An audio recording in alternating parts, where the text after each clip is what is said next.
Opoku-Ware. Yeah.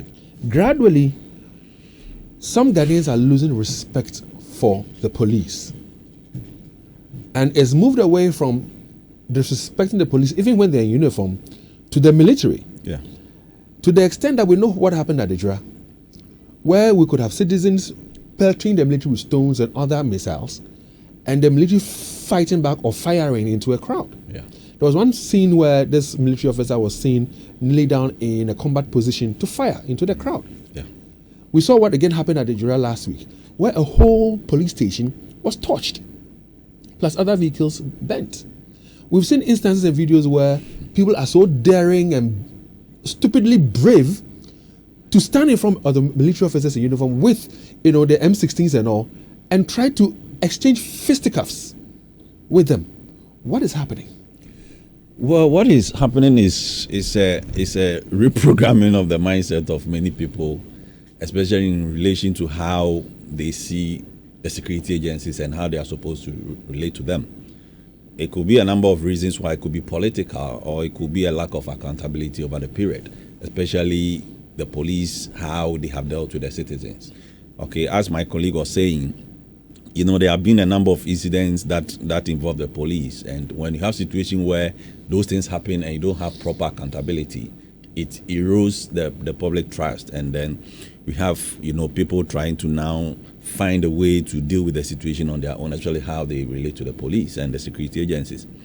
But what worries me especially is that of the military, because personally, and as you know, the military don't really interact with citizens like the way the police does.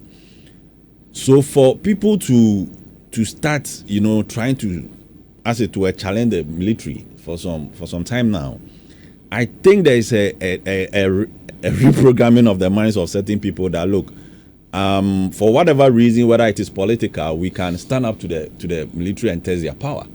Remember, some people have, through their utterances over the period, have said that our military is weak. And for the fact that they think they are weak, let's find a way to see if actually they're weak. So it has built up over the period where people have tried to test, the powers of the military in terms of trying to provoke them to violence. And this thing, I think, before the election and during the election, I saw snipers of that manifesting itself during that period. And I actually wrote somewhere and said that I am very deeply concerned about the fact that people seem to want to provoke the military to violence and for them to act and then confront them.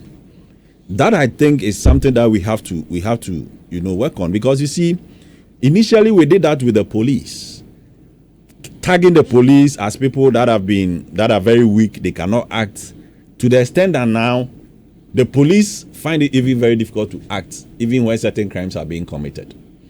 It has gotten to the point that citizens cannot even run over police stations. That the police can be there, the citizens run over them, and they become powerless, trying to send a signal that the police is weak and therefore they don't have any power of the state to act the way they have to act. And I'm seeing a similar trend being perpetuated or trying to be perpetuated against the military. And if we don't take care, what we are trying to do is to essentially weaken the military. And we must all know that the military, for me, is the only last hope or bastion of hope when it comes to maintaining peace and orderliness in this country when things get out of hand. So if there are people, if there are individuals, any group of individuals trying to find a way to test the might and the power of our military and to provoke them to violence, please, I'm just appealing, we have to stop and make sure that we respect the military.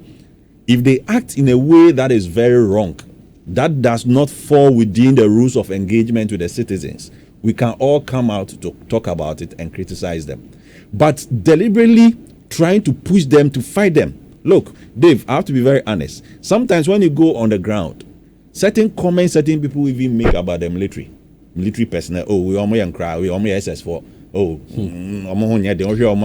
they've trained though. Exactly. What they forget is that these guys, in spite of their physical nature and physique, these are guys that have been trained. And I've always told you that, unlike the police, that perform the dual role of being warriors and guardians, The military is not trained for that. For them, they come in, and once they come in, they have to stop whatever, excuse me to say, nonsense that is being perpetuated.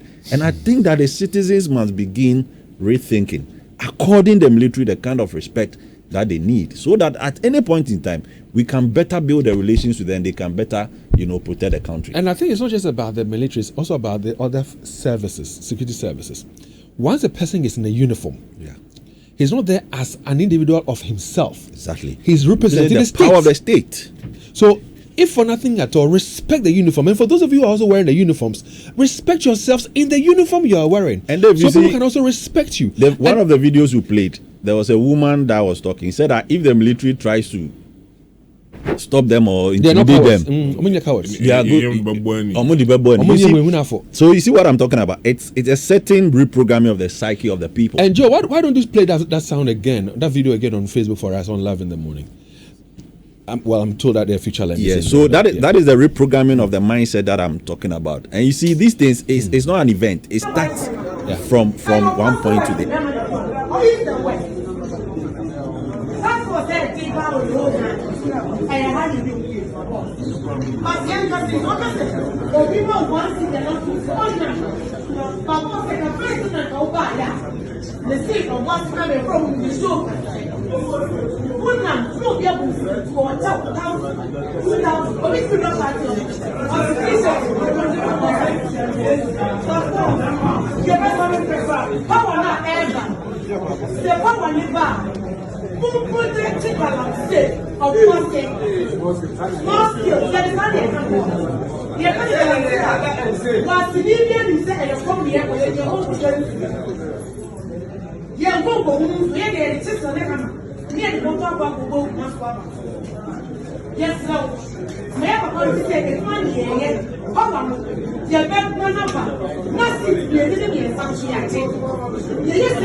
Me as a political organizer, I was going to yeah, we go vote now. You will say Papa said now. Now they catch me, man. So we want to check the leg.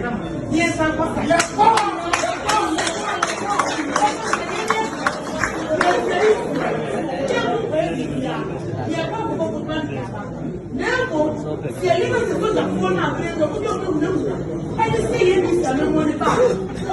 the community commander on site received a call, and then that was when they started firing. Yeah, so I think what do you read into that? Yeah, so I think that is the thing the investigation will have to establish. Okay, that what was the assessment that was done.